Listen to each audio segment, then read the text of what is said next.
Thank you, Mrs. Allen. Thank you very much for being with us. When and how does it start your falling in love with jazz music?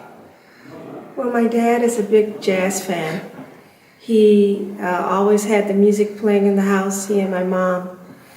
And so we were listening to Charlie Parker, my brother Mount and I, and we were listening to Ella Fitzgerald and Sarah Vaughan and Modern Jazz Quartet.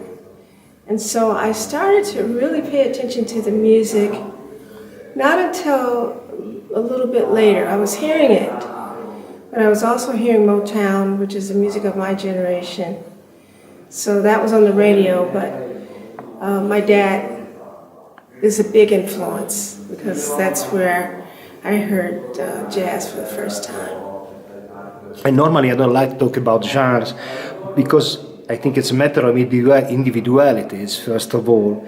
But remembering the trio you had with Terry Lynn Carrington and Esperanza Spalding, I'd like to ask you, are there certain peculiarities that can be individuating talking about women in jazz? I think this is a very special trio with Terry Lynn and Esperanza. It's one of my favorite things to do in music. I consider it a great blessing to play with them. They are great musicians.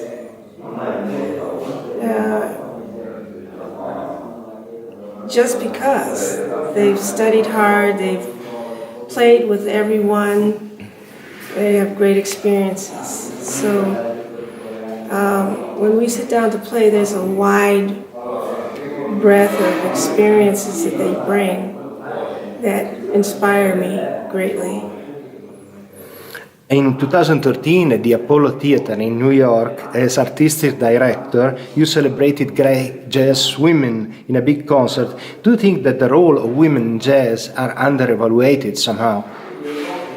Yes, I would say so. I would say that even today, I think in some ways women are still struggling to find recognition.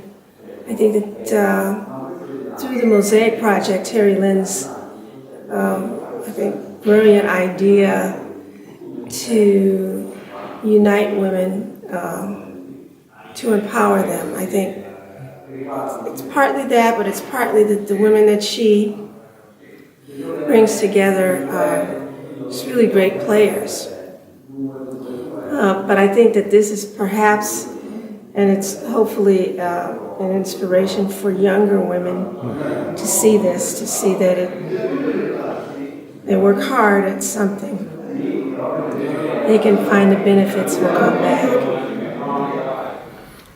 As an ethnomusicologist, you have a deep interest about the links and interaction between music and society. Do you think that music, as part of the cultural world, is having the right respect and consideration and resources too? Well, we would love to see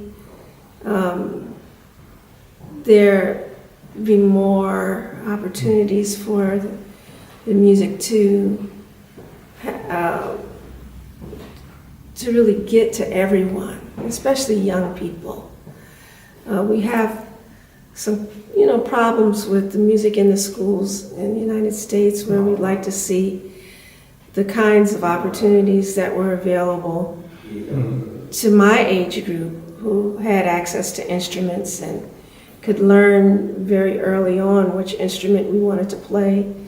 So we had an opportunity to be competitive from an early age. And it would be great to see that continue, to be reestablished again. The artists, being catalysts of emotion and feelings, they have also social responsibilities. They are conveys messages, aware of that or not. I think you thought about this theme. Yes, well, we live in some challenging times, and I think the artist definitely is impacted just like every other human being. We have ways that we respond to that through our music, some people more directly, some people more indirectly. But music for me is a spiritual vehicle. People like Alice Coltrane and Mary Lou Williams are He had great inspirations in that respect. That that music heals, and so that's what we hope to do when we're playing music. That's what I hope to do. Thank you very much, Mrs. Allen. Thank you. Thanks a lot.